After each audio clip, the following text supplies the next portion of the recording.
아멘. 아멘. 할렐루야. 우리 말씀의 제목을 함께 따라 받으실까요? 찾아오시는 하나님.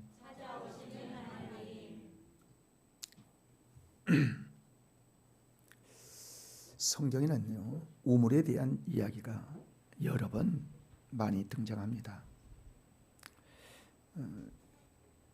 이스라엘에는 우물들이 이제 오아시스마다 우물이 나오는데 그 우물이 그 깊이가 우리나라 우물보다 한 10배는 더 깊다는 거예요.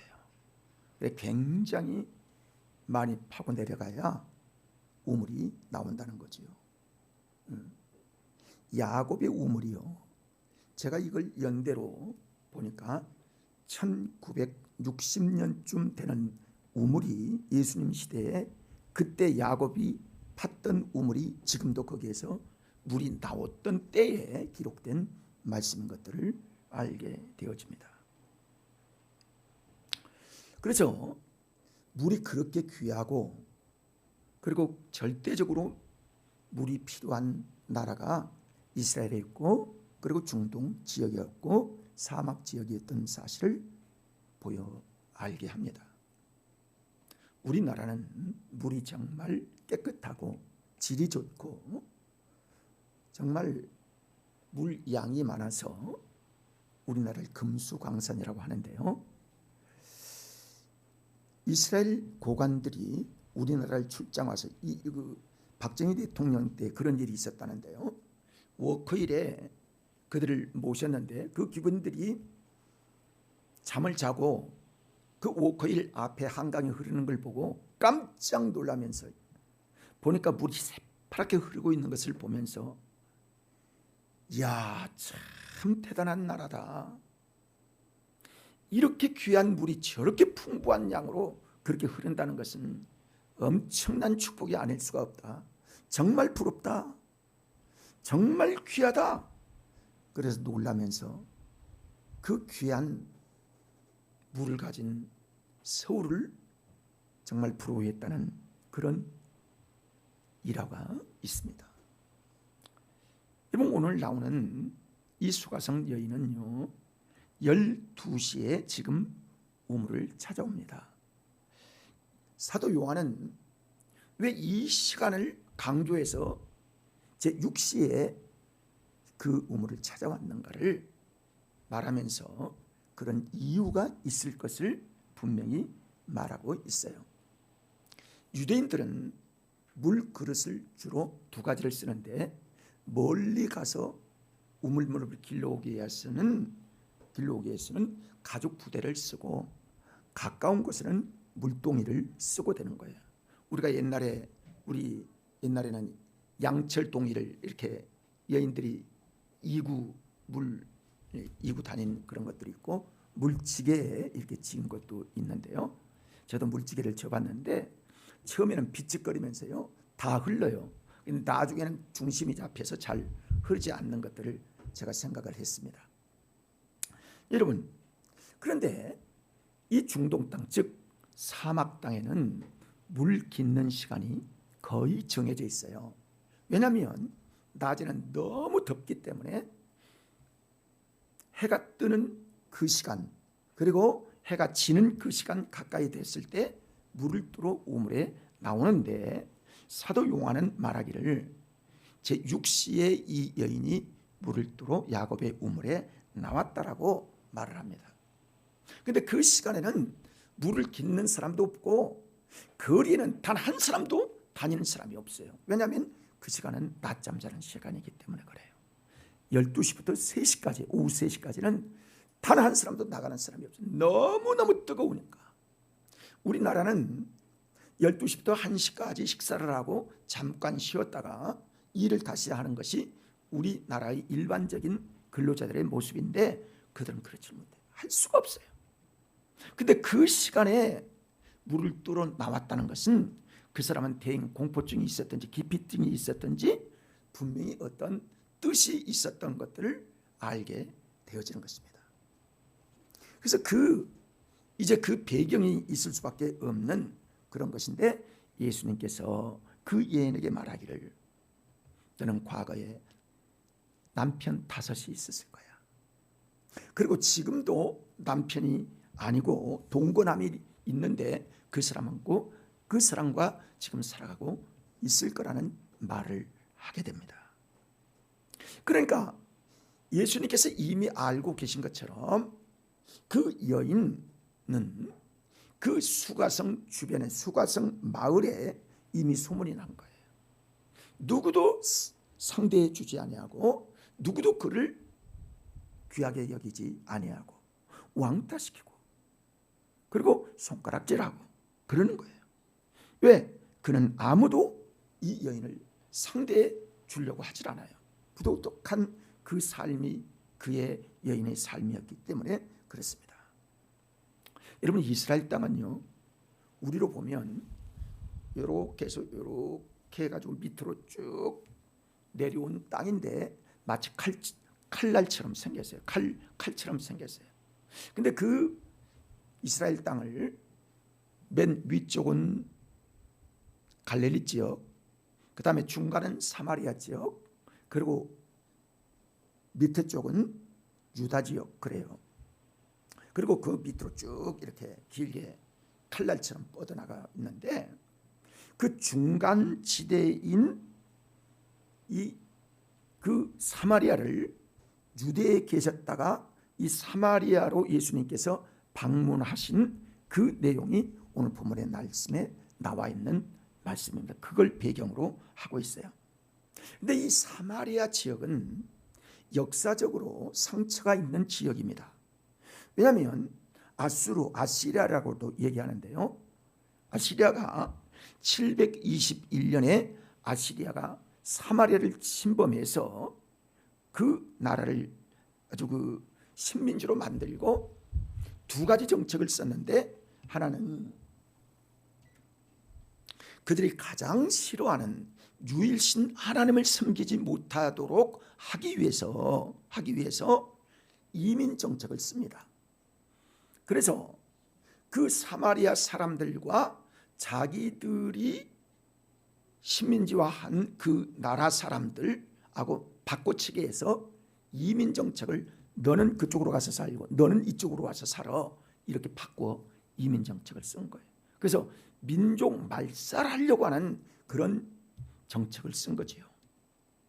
그러니까 외부 이방인들이 들어와서 혼혈 아들이 나게 되어지고, 그리고 자폰이 이루어지는 이방인과의 결혼이 계속되어지는 그런 곳이기 때문에 유대 사람들은 상종을 하질 않아요.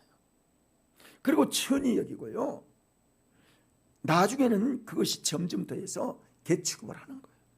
그런데 그 지역을, 여러분, 갈릴리를 가려면요, 그래서 예수님과 모든 사람들이 이렇게 돌아가거든요. 밑쪽으로 이렇게 돌아서 홍해 쪽으로, 홍해는 아니고 갈릴리 쪽으로 밑으로 내려서 이렇게 갈릴리 돌아가는 거예요. 그렇지 않으면 이렇게 직전적으로 가면 사마리아를 거쳐 가야 되는데, 근데 예수님은 이 여인을 구원하시기 위하여 사마리아에 가서 우물물에 그 여인이 오도록 기다리고 있는 예수님의 모습을 보게 됩니다. 여러분, 다정한 주님의 음성을 이 여인이 우물물을 뚫어와서 예수님을 보면서 다정한 주님의 목소리를 듣게 됩니다. 그런데 물 길러온 이 여인이 동네 사람들에게 한 번도 들어보지도 못했고, 어떤 남자들에게 그런 인격적인 말을 들어보지 못했는데 다정한 모습으로 그 여인에게 얘기를 하는 거예요. 대화를 하는 거예요. 그런데 대화를 들으면서 이 여인이 자신이 무시하고 그럴 것 같은데, 지금까지 살아온 무시된 모든 그 상처들이 그 예수님과 대화를 통해서 점점 달라지는 거예요. 이야, 이런 대화를 하는 사람이 있을까? 왜 나 같은 사람을 예수님이 다 알면서 나에게 이런 친절한 대화, 정말 은혜의 대화, 내가 연민을 느끼고 영감을 받을 수 있는 그런 대화를 할까? 이 사람이 과연 누굴까? 왜 이런 대화를 하는가? 아주 주님이 그 여인을 만나려고 그 자리에 미리 계셨던 것이죠. 이 여인이라고 다른 사람처럼 살고 싶지 않았겠습니까? 다른 사람들처럼 좋은 가정을 이루기를 원했고, 좋은 남편을 만나기를 원했고, 인정받고 싶고, 그리고 모든 사람들처럼 어울리고 싶은 그런 생각을 가지고 살았던 여인이었을 겁니다. 그런데 그 모든 자기의 과정을 안 많은 사람들은 상종해 주질 않는 거예요. 만나서 얘기하고 싶지 않은 거예요. 그러니까 외톨이가 되었고 고독하고 아무도 상대해 주지 않는 그런 삶으로 살아갔던 여인이었음을 알 수 있게 되는 것이죠. 여인은 남자들을 통해서 자기의 인생을 바꿔보리라. 진정으로 그에게 내가 나를 보호하는 남성을 만나리라. 그런 남자를 만나리라. 그렇게 생각을 했을 겁니다. 그래서 그런 사람을 만나려고 하다가 지금 그런 사람 만나지 못하고 예수님과 함께 우물가에서 예수님을 만나게 된 것이죠. 지금까지 유대인들은 자기를 쳐다도 보지도 않고 사마리아 거쳐 가지도 않고 사람 취급을 하지 않는 이 유대인인 것 금방 알고 있는 이 여인이 다정한 말을 통해서 말씀을 들으면서 하나님께서 그 우물물에 대한 관심을 예수님의 생수의 말씀의 관심으로 바꾸시는 하나님의 역사를 보게 됩니다. 이 여인은 세상 사람들의 이야기와 예수님의 말씀과 다르다는 사실을 들으면서 알게 된 거예요. 이야, 다르다. 세상에 이런 대화를 하는 사람이 있나? 일반인들은 어떤 다른 생각으로 그에게 대화하고 어떤 무시하는 대화를 하고 그러는데 예수님은 사랑과 은혜가 임하는 대화로 그 여인을 만나주고 있는 겁니다. 예수님은 이 여인을 가지고 있던 생수의 관념을 바꾸시는 거예요. 우물물 바로 옆에서 생수의 말과 예수님의 생수가 되시는 예수 그리스도를 지금 깨닫게 하는 인생의 일대의 변환이 이루어지는 그 순간이 여기 우물물에서 이루어진 예수님의 구원임을 알게 되어집니다. 여러분 10절을 보면 예수께서 대답해 이르시되 내가 만일 하나님의 선물과 또 내게 물 좀 달라는 이가 누구인 줄 알았더라면 그가 너에게 구하였을 것이요 그가 생수를 내게 주었으리라. 그가 내게 생수를 주었으리라. 우물물을 깃는 생수와 다른 영생수가 있고 예수님의 말씀을 들을 때에 그 말씀이 마음속에 생기가 생기고 말씀 속에 은혜가 되어지고 말씀이 믿어지고 말씀의 은혜가 그에게 밀려와서 벅찬 감격으로 하나님의 생명의 생수가 된 이 은혜의 때를 이 생수가 자기에게 우물물에서 깨닫게 하는 이 역사의 변화가 이 여인에게 이루어지게 되는 것입니다. 처음에 예수님은 그 여인에게 나에게 물 좀 달라 이렇게 얘기했던 그 말씀이 가면 갈수록 예수님이 그에게 물을 달라고 했던 그 생수가 이 여인이 이 생수를 예수님께 달라고 하는 이 바꿈의 역사가 대화를 통해서 이루어지게 되어졌던 것이지요. 여러분 그렇습니다. 이 여인은 단순한 샘물에 관심을 가졌던 사람입니다. 그 외에 이 세상에 이 물을 마시며 살면 되지 어떤 생수를 마신다든지 아니면 영생수를 마신다든지 왜 우리가 나 사는 방법으로 살면 되지 왜 그 방법이 아니라 영생수 되시고 구원자 되시고 메시아 되신 예수 그리스도를 만나야만 인생이 변화되는가 하는 것을 전혀 모르고 살았던 사람이에요. 그냥 종교적인 의심만 가지고 살고 예루살렘에 가면 성전이 있는데 유대인들은 거기에 예배한다더라. 이 정도만 종교관을 알았지 실질적으로 그의 모든 생활은 세상 사람들이 가지고 있었던 그 가치관과 그 생활관이 그대로 변화가 안 된 채 그는 살아가고 있는 거예요. 모든 사람은 그렇게 살아가고 있는 줄만 이 여인은 생각했던 것이죠. 예수님의 말씀을 들으면서 진정으로 그 우물물을 떠서 자기 집으로 가지고 감으로 말미암아 식생활을 할 수밖에 없는 그런 사람이 예수님을 만나면서 예수님이 나는 생명수 되신 너의 구원자라는 사실을 그는 그 자리에서 처음 느끼게 된 것입니다. 사랑하는 여러분, 예수님은 여러분과 저를 생수의 강이 흐르는 이 교회로 여러분과 나를 이끌어 지금 기다리고 계시는 거예요. 우리 주님은 거기에서 여러분과 저를 만나 주시기를 원하시는 거예요. 세상에 어떤 곳에서 예수님을 만날 수 있는 길이 있을까요? 어떤 곳에서 영생수를 마실 수 있는 그 은혜를 하나님께서 허락하실까요? 주님이 만나기를 원하시고 주님이 주기를 원하시는 예수 그리스도, 그분이 나의 구세주요, 그분이 우리의 영원한 생명의 주가 되심을 교회를 통해서, 말씀을 통해서 예수님을 만남으로 말미암아 이 은혜가 있다는 사실을 예수님께서 말씀하시는 거예요. 그래서 예수님은 우리를 찾아오시는 겁니다. 함께 따라할까요? 예수님은 나를 찾아오신다. 여러분, 우리에게 찾아오신 주님을 감사하시기를 바랍니다. 이 얘기는 세상 사람들, 모든 사람들이 우물물만 마시며 사는 그런 생활로 그는 살아갔어요. 이것이 인생이 사는 모습인 줄 알았어요. 세상 것만 즐기고 살고 세상에서 남편 잘 만나면 그는 호강호식하며 살아가고 모든 가치가 거기에 있는 줄 생각했던 여인이었습니다. 세상적인 만족을 줬던 그런 여인이었습니다. 온 성 사람들에게 인정받지 못한 여인으로 살아갔던 그 사람, 무엇으로도 채울 수 없는 자신의 영혼에 대한 목마름이 예수님은 알고 계셨던 거예요. 그리고 기다리셨던 거예요. 예수님은 이 여인의 마음을 열는 것을 알게 되고 영원한 생수를 마시는 길을 말씀하여 주었습니다. 여러분, 그러면 예수님의 말씀과 생수와의 관계는 어떻게 이어지게 하시는 것일까요?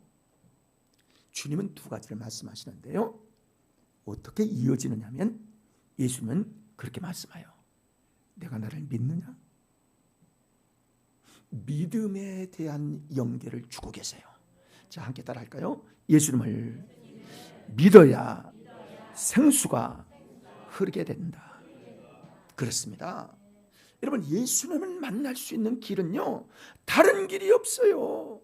예수님을 믿어야 생수의 길이 열립니다. 예수님을 믿음으로 말미암아 그때로부터 하나님의 구원의 역사가 시작이 된다는 사실을 말씀해 주는 것이에요. 그래서 요한복음 7장 38절의 말씀을 보면 같이 읽어볼까요? 그 배에서 생수의 강이 흘러나오리라 하시니, 그렇습니다. 나를 믿는 자가 성경에 약속하신 것 같이 그 배에서 생수의 강이 흘러나와 우리의 그 흐르는 물이 우리 속에 들어오게 된다는 거예요. 다시 말하면 성령의 역사가 흐르기 시작한다는 거예요. 이 은혜를 말씀하여 주고 있습니다. 그래서 예수님이 그를 만나주게 되었습니다. 그리고 지금 이 여인은 주님의 말씀이 믿어지면서 지금 퍼올린 우물보다 더 시원한 예수님의 음성을 듣고 그가 구원에 이르는 고백을 하게 됩니다. 내가 믿습니다. 내가 믿습니다. 그래서 그 여인은 내가 예수님의 구원자로 만난 아름다운 역사를 간증하는 사람이 바로 되었던 역사들을 보게 되어지는 겁니다.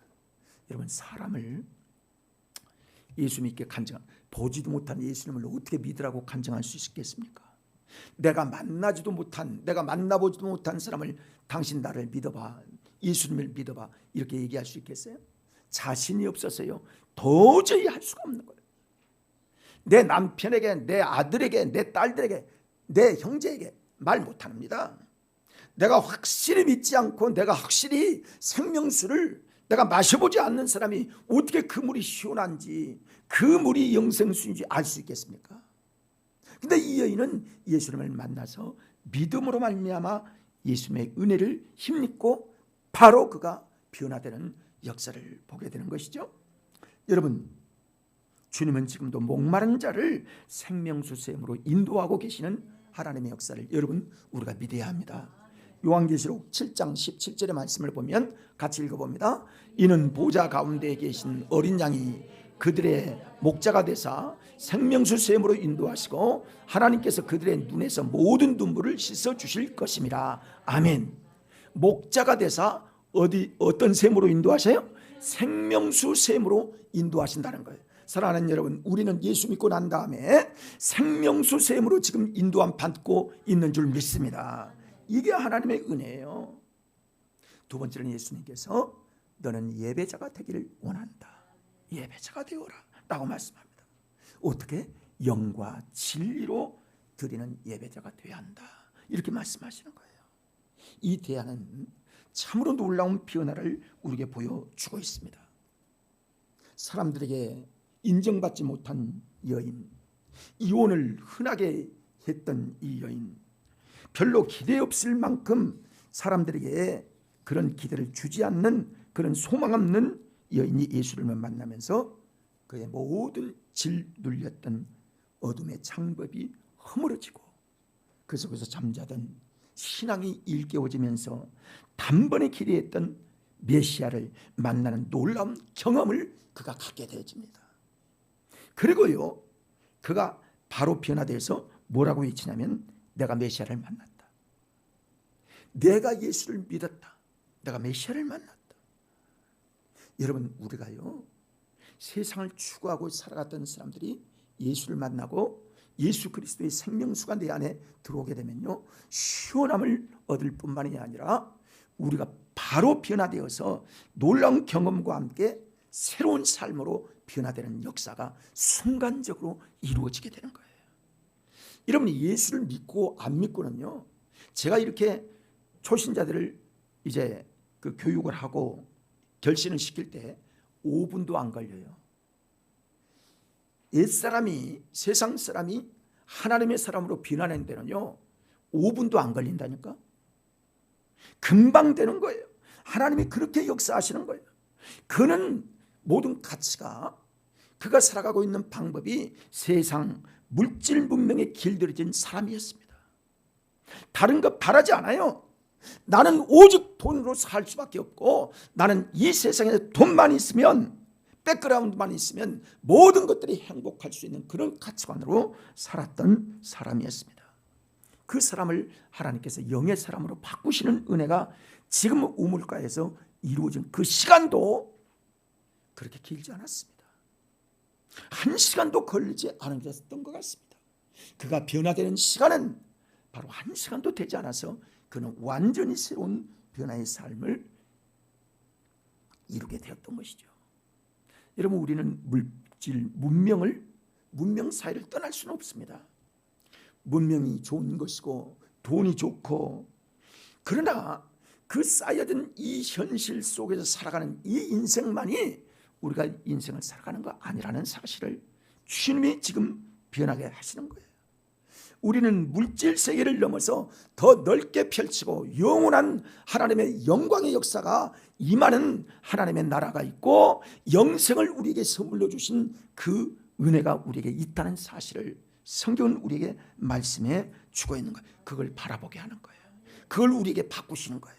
사랑하는 귀한 여러분, 하나님의 몸된 귀한교회에 나오면 세상 사람들을 하나님의 사람으로 변화시키는 곳이 바로 주님의 몸된 교회인 줄 믿습니다.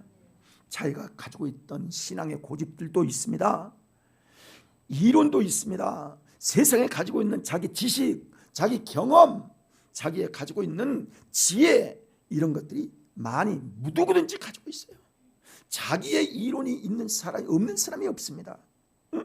그런데 하나님은 예배하는 자가 되기를 원하고 이 모든 것들을 없애고 영과 진리로 예배하는 자가 되기를 하나님은 원하고 계시는 줄 믿습니다.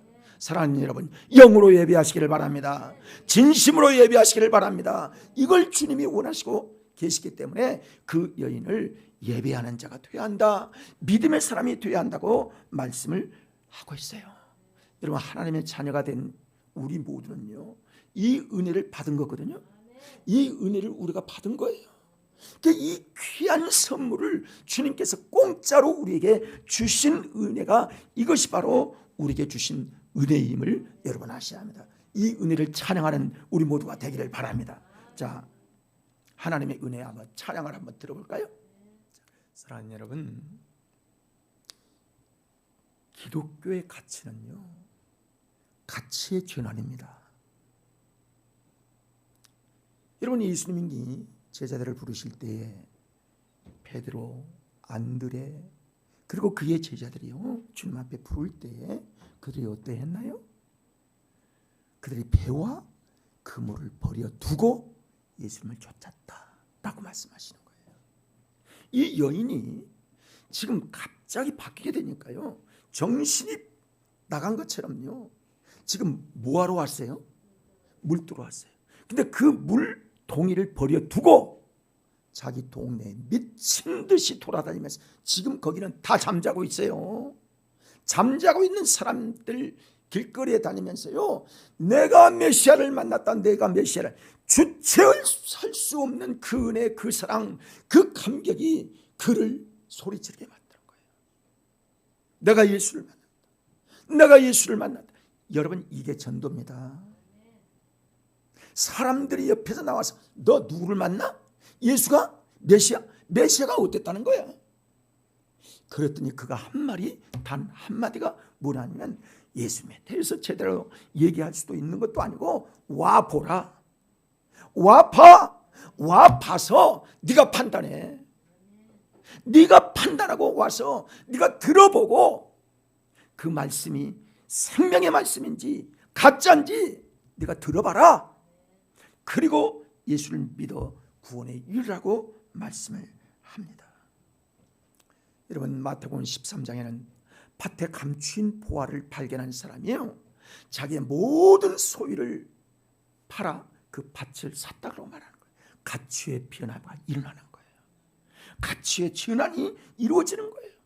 이 여인이 지금까지 경험해 보지 못하고 몇 남편을 통해서 자기의 모든 인생을 바꿔보려고 했던 이 여인의 마음도 예수님을 만나자 이렇게 가치의 전환이 이루어지고 메시아를 만난 은혜가 그에게 변화가 일어나게 되게 한 거예요. 그렇습니다. 이게 전도의 가장 귀한 방법이에요. 그렇습니다. 사마리아 땅은 그 여인으로 말미암아 완전히 변화되어서 그 성이 변화되어 하나님을 믿는 사람들이 되었다라고 말씀합니다. 여러분, 30절을 한번 보세요. 30절을 보면 뭐라고 하시냐면, 그들이 동네에서 나와 예수께로 오더라. 아멘. 여러분, 마을 사람들이요, 주님을 만나러 그 시간에 다 깨어서 주님 앞에 나오는 거예요. 하나님의 역사가 이렇습니다. 사람들이 무시하고 듣지 아니하고 그들을 손가락질하는 이것들이 변화가 되어지는 거예요. 여러분, 하나님이 사람을 쓰는 사람을 여러분 생각해 보세요. 이런 사람을 왜 씁니까? 사마리아에 도덕적인 사람이 얼마나 많으며 인격적인 사람, 많이 배운 사람이 얼마나 많았겠습니까? 그런데 그 사람들을 사용하지 아니하시고 이 죄 많은 것 같은 이 여인을 들어서 사마리아를 변화시키는 아름다운 역사를 여러분 보게 되는 겁니다. 예수님 시대에 창녀 출신 막달라 마리아가 예수님의 가장 큰 사랑을 받았다는 사실을 여러분 아십니까? 하나님의 부르심에는요, 이처럼 구별이 없는 거예요. 어떤 사람이 주님을 믿고 어떤 사람이 하나님을 사모하고 살아가느냐, 이 사람들을 통해서 하나님의 영광의 역사가 일어나고 하나님의 역사를 이루는 은혜가 임하게 되는 것들을 보게 됩니다. 그렇습니다. 이번 누가복음 4장의 말씀을 보면 이 세상에 과부들이 많이 있었습니다. 그런데 모든 사람들 과부 중에 살았다. 동네에 사는 한 이방인 그 여인이 과부가 된 그 여인에게 선지자를 보내서 그들을 통해서 하나님의 영광을 나타냈던 역사를 여러분 알 수 있게 되는 겁니다. 하나님의 기준이 다르지요. 다시 말하면 믿음으로 사람 하나님께 예배하는 사람을 하나님이 기뻐하시고 찾으셔서 하나님의 구원을 그에게 풍성하게 임하게 하시는 하나님의 역사를 우리에게 보여주게 되는 것입니다. 이것이 사람의 상식을 초월하게 하는 거예요. 세상의 어떤 기준을 초월하게 하는 거예요. 하나님을 만나기를 원하시는 거예요. 하나님이 기뻐하는 뜻을 이루어 사는 사람을 하나님이 찾고 계신다는 사실을 여러분 알 수가 있습니까? 여러분, 우리는 이 영생의 은혜를 어떻게 받을 수가 있을까요? 예수를 믿어야 되는 거예요. 여러분, 예수를 믿어야 합니다. 그래야만 죄로 인하여 죽을 수밖에 없는 이 모든 영혼들이 주 앞에 돌아와 영광을 주님 앞에 돌리고 주님의 은혜의 선물을 받을 수 있기 때문에 그렇습니다. 요한복음 6장 47절에 보면 말씀을 보면 진실로 너희에게 이르노니, 읽어볼까요? 진실로 진실로 너희에게 이르노니 믿는 자는 영생을 가졌나니. 여러분, 이 세상에는요, 예수를 믿고 하나님의 몸된 귀한 교회에 나와 구원을 받고 세례를 받은 사람들 중에요, 아직도 내가 예수를 믿고 구원을 받았는지 아니면 영생이 내게 있는지 헷갈리면서 방황하는 사람이 지금도 많지 않을까요? 사랑하는 여러분, 하나님께로부터 받은 선물을 여러분 귀하게 여기시기를 바랍니다. 하나님의 은혜임을 아셔야 합니다. 이미 받은 하나님의 은혜를 여러분 헛되이 여기지 않아야 합니다. 예수 그리스도를 나의 구세주로 영접함이 없는 사람, 인격적으로 주님을 깊이 만나지 못한 사람은요, 아직도 어떤 사람, 교인이라, 그런 사람을 교인이라고 그래요. 그 사람들을 단지 종교인 밖에는 되지 않은 것은 아닐까요? 진정한 하나님의 은혜를 입는 사람이 되어야 한다는 것이죠. 그때 하나님께서 은혜를 우리에게 더하여 주신다는 사실을 알아야 합니다. 미국 레이건 대통령 때 일어난 실화인데요, 와이언 와이트라고 하는 소녀가 있었는데 그는 혈류병에 걸렸어요. 그런데 혈류병 걸린 그 여인에게 그 혈액을 계속 이렇게 공급해야 되는데 그 혈액을 공급하다 에이즈에 걸린 혈액이 그에게 들어갔습니다. 그러니까 에이즈에 걸린 거예요. 에이즈병에 걸린 거예요. 여러분, 에이즈병은 심각한 병이지요.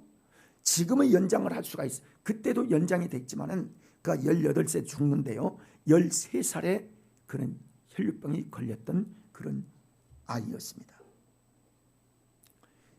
그는 점점 증세가 나타나게 되고, 그리고 몸은 점점 허약해지고 그 죽음을 향하여 달려갈 때에 이 소식을, 혈류병에 걸려서 원하지 않는 혈액으로 말미암아 이제 그가 에이즈에 걸렸다는 이야기를 대통령 백악관에서 듣고 레이건 대통령이 특사를 보내서 그를 만나 주시는 거예요. 그리고 위로하고 선물을 주는 겁니다. 그 아이는 그것을 받고 감사하고 기뻐했어요. 그러면서도 그는 점점 말라가고 에이즈 증세가 계속 있는데도 불구하고 아주 밝고 맑은, 그리고 소망이 있는 그런 삶을 살았기 때문에 신문에 그게 대서특필이 된 거예요. 그러니까 레이건 대통령이 그를 찾아가라고 특보를 보낸 겁니다. 그리고 그에게는 마이클 잭슨이 직접 찾아가서 그를 위로하고 그의 앨범을 주면서 많은 선물을 주었습니다.